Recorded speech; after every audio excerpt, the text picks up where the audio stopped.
So the reason you're failing as a smart money trader is mostly because of inexperience. And what's the best way to show inexperience is trade selection. So it's to my belief that the best way to trade as a beginner is not reversals. You need to stop trading reversals.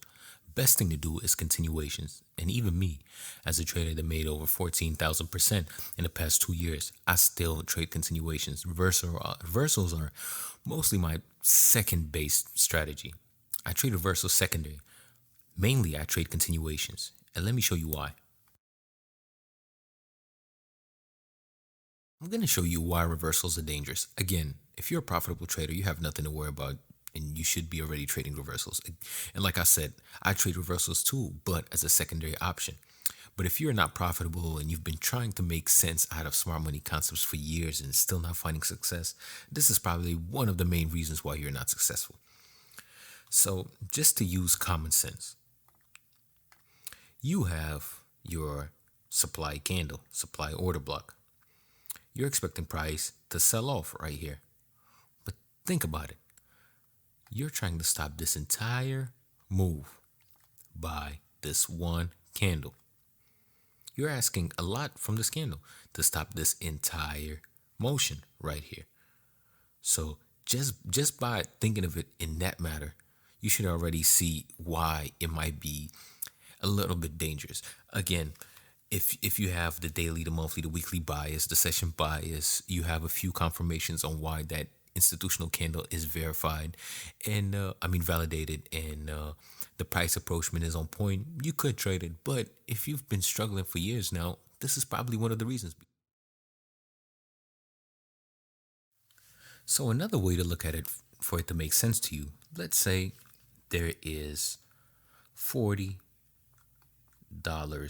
in this supply candle. So there's $40 worth of sell orders. Again, this is hypothetical.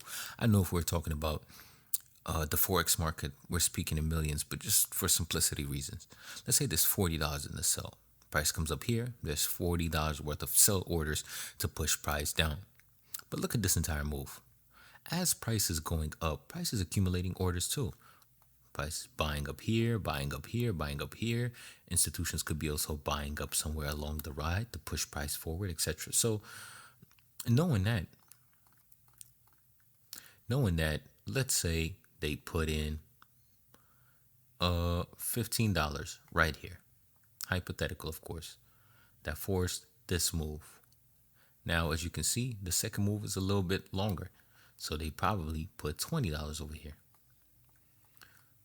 And let's say that you got $5 right here, somewhere here, because of the small amount of like increment moves. These small moves, this could be somewhere around $5. And you can have $5 over here. So this amount is already more than the $40 that you have to push price down. And as you can see, price has already been pushed down significantly here, and they used this exact sell order to push this entire price all the way down here, but price found resistance over here. This demand candle pushed price forward. So there's a lot, there might be more buying power here than the selling power over here, just by taking a deeper look. So again, you're asking a lot from the price to call out reversals. And even me as an experienced trader, I only trade reversals when they're at a high of the day or a low of the day areas. I don't trade them without any extra context. Just because of all these reasons, you could be asking a lot from price to reverse. But what you can do is you can get in a continuation and ride along with the trend. You can take advantage of this trend. And let me show you how you can turn this reversal setup into a continuation setup.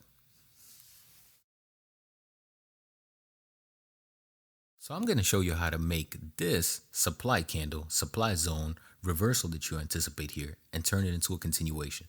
So let's say this candle has three dollar signs, three sell dollar signs. So for price to push, this is these $3 signs is what this area contains. So for it to push price all the way down here, this entire move is, let's say it cost $2 signs. It cost $2 to push price down. So as it came to push price down, obviously it took $2 from the initial 3 to push price down. So now you lost $2.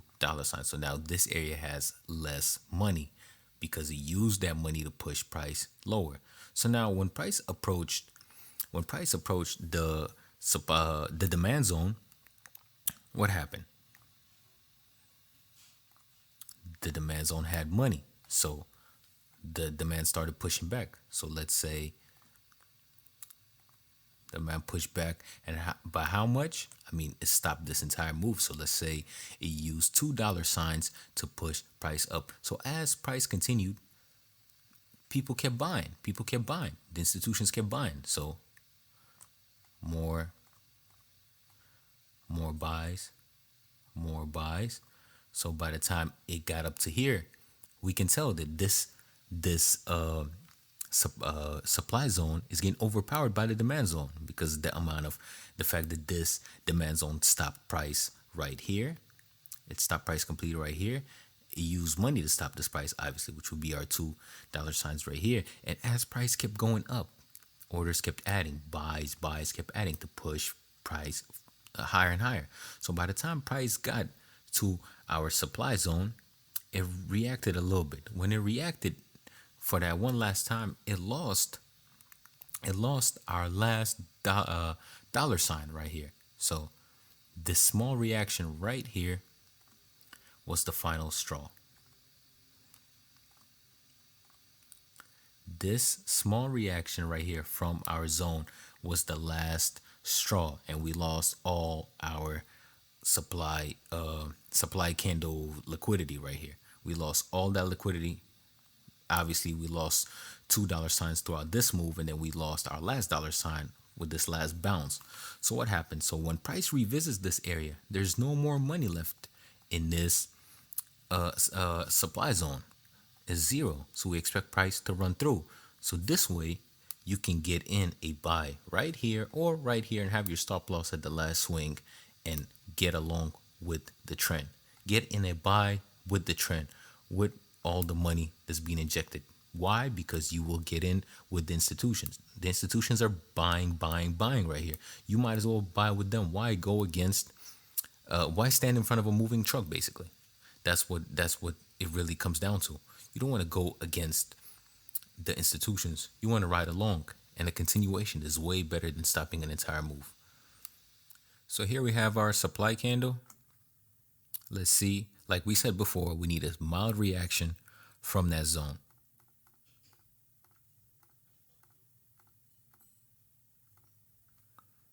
And we got our reaction.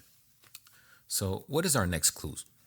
So here we have a micro demand candle. Now what happens?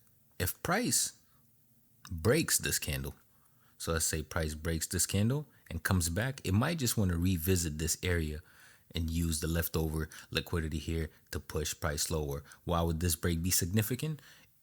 This break would indicate that there's so much money in this supply candle that even this demand candle has no chance, and it broke. So when price comes back again, there's still some money left over to push price lower. But if it doesn't break, if it doesn't even approach it, doesn't even get near it because it doesn't have enough power to get near it, or let's say it uses it but doesn't close, or uses it and bounces, that means that there's not enough money in this move right here. And like we go back to our dollar theory, let's go back to our dollar sign theory.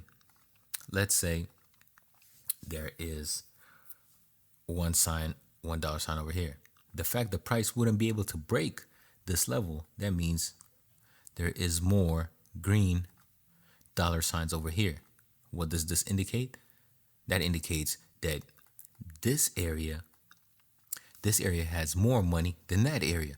So just using common sense, when price comes back from using this money to come back up here, there is going to overpower this area because price already used this dollar sign to push price down. So when it comes back here, this buyer area is going to overpower. And what was the clue?